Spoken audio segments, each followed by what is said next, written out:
দেখো তো কার কার ভালো লাগে এই খাবারটা। আজকে দুপুরবেলা আমি এই খাবারটা খেয়েছিলাম।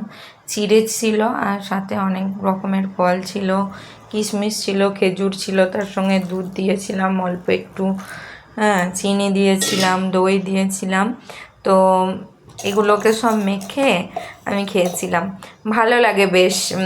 আর না, আমার হাতে করে চটকে মাখতে সত্যি কথা বলতে ভালো লাগে না, কারণ ওটা দেখতেও ভালো লাগে না আর খেতেও ভালো লাগে না। একটু স্পুনে করে বেশ ভালো করে ঠিকঠাক করে মাখালে বেশ খেতেও ভালো লাগে। এই দেখো আমি আজকে দুপুরবেলা, যেহেতু আজকে সোমবার, তো আজকে আমি এটাই খেয়েছিলাম। আর আজকে তার মধ্যে আমাদের পঞ্চমী, খেতেও নেই, তো যারা গ্রামে থাকো তারা জানবে। তো আজকে পঞ্চমী ছিল, এক একজনের এক এক রকম নিয়ম থাকে। আমাদের নিয়মে রান্না করতে নেই তো। তো আমি এইভাবেই খেয়েছিলাম, ফল টল দিয়ে চিড়ে খেয়েছিলাম। আর এইটা যে কি স্বাদ হয়েছিল, একবার তোমরাও বানিয়ে খেও, দেখবে তোমাদেরও ভালো লাগবে।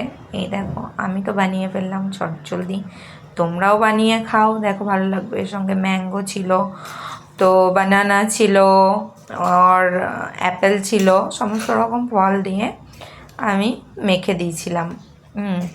তো খেতে তো খুব টেস্টি হয়েছিল। তোমরাও একদিন বানাও, খাও, খেয়ে দেখো কেমন লাগে তোমাদের। আশা করি সবারই ভালো লাগবে, কারণ জিনিসটা হেলদি এবং খেতেও ভালো লাগে, কারণ এখানে কোনো তেল মশলা কোনো ব্যাপারই নেই।